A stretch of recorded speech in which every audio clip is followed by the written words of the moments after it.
I was recently contacted by someone, a former client, who owed me money several months ago, and I did a video on it. One of the most difficult jobs that you can do is going underneath a house to repair and replace the plumbing. I did an entire replacement job for the hot and cold water lines that were damaged during the fire in the house, as well as the sewage line. And incidentally enough, I had to do that as well for my own place, getting all of the heating lines or the hot water lines, the cold water lines. I totally redid that. And the double wide that I have. It's hard work. And people who understand plumbing and understand crawl spaces and stuff realize and know that it's hard work. Well, I finished the job and he owed me a balance of $900 there and about. And I gave him the bill and I said, hey, it's done. He was like, well, how do I know that it works? I said, well, you can always call me up, and check it. And then he started going on and on, well, I don't want to pay you until I know that it works. Well, you got to turn the water on. It ain't got nothing to do with me. Turn the water on, the water turns on or whatever. You can check to see if it works. Well, you know what I'm saying? I'm going to, check it. In other words, he ain't had the money. Gentleman owns many houses. His father left him many houses, about 26 houses, but clearly no management skills, no financial responsibility. I mean, don't know how to, no fiscal responsibility whatsoever. You can tell by being around people their level of intellect and accountability, responsibility when it comes to these things based on the conversations that you have. And make a long story short, he didn't call me back, to say, hey, the water line's on and I checked it, this and the third. Well, fine. I said, you know what? Because see, in this business, we work hard. And you screw somebody over their money, they're liable to get violent. I remember watching a video, and it's a viral video of a man that did a bathroom remodel. And the lady, after he did all of the work, she said she didn't like the work. You know what he did? He went in the bathroom, took a hammer, and broke out all of the stuff that he did. Because, hey, man, he was there. And this is why, personally, when I'm doing a job like that, I'm constantly getting the client involved. Hey, this is what I'm doing next. Do you like this? Do you like that? So that they know what I'm doing throughout the entirety of the job, and they see it and they can say something right then and there. So by the time the project is finished, they've been informed completely throughout the project. It's not an issue. They give me my money. It's never an issue. And this was a brother. So I said, all right, cool. And I waited until recently.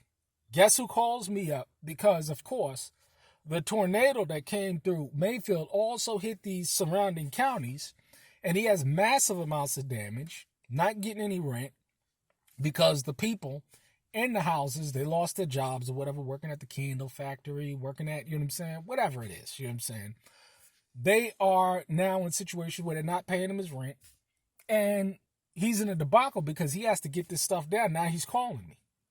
It's amazing how people, when they're in desperation and when they need you, they will call you. Now, my response was, listen here, get somebody else to do the work because I'm not interested. Like I said, about 2 months ago, I said I was going to increase my business by 100-fold. Then this storm happened. You can go back and look at the video. But it was the perfect storm because now you're in a situation where, and I haven't even started yet, waiting for tax return season to come because people get their tax returns. People are waiting for the settlements from the insurance companies. It's going to be a lot of business in Graves County. Kentucky, let me tell you, man, it's going to be a ton of business. So I ain't worried about work. I'm not worried about what I've never been worried about work, but in terms of the increases that I'm looking for, I'm going to get it. But it's amazing how people will screw you over, right? And then call you back asking to do more work. Like as if you didn't screw me out of $900 6-7 months ago before. See, we are in a situation in this world and in this country, at least in this country, where there is a contractor shortage, there is a carpenter shortage, there is a skilled labor shortage.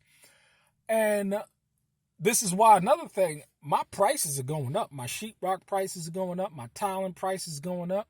My laminate flooring prices are going up. I'm charging more for everything because I see what's going on when it comes to the inflation. Even though my expenses are going down, I'm jacking up my prices. And I'm going to get it too because people need the work done. They need the work done. They need the work done. And so therefore, it puts people that was able to receive the wise counsel, the instruction went into the mind, it was transferred into the heart, it manifested into the hands, and I get the increase. You see how that works? So the idea is that, and I told this cat, you know what I'm saying, nah, I'm not interested, keep your money, you know what I'm saying, this and the third, because I'm going to have plenty of business. See, people think that you could screw people over out of their money or screw people over out of their opportunity or whatever and think that it's not going to come back. And it always happens like this. The same person that thought that they were screwing you over is going to need you in the future. Why? Especially if you're a man of ability, a man of resource, a man of skill set. They're going to need you way before you need them. So, this is why I don't sweat it at all. And I really laugh at it because, these people they're really pathetic in nature. They're really pathetic in function. And so when you're dealing with people like this, you got to understand something very simple. This is how these people roll. This is how these people act. This is how these people flow. They're going to need you way before you need them. And so when you're in situations like this, you got to learn how to maintain your integrity because you'll get the increase. But they're going to be in a situation where they're struggling and they're destitute. All you got to do is sit back and watch. There has never been a time where I've sat back and watched folk during the time or during the years and see the manifestation of their own foolishness and their own fallacy for good or bad. It's a shame. We're all going to reap what we sow. Trust me, I experienced it. Everybody experienced it. It's just the way life is. Make things right before the breath go out of your body.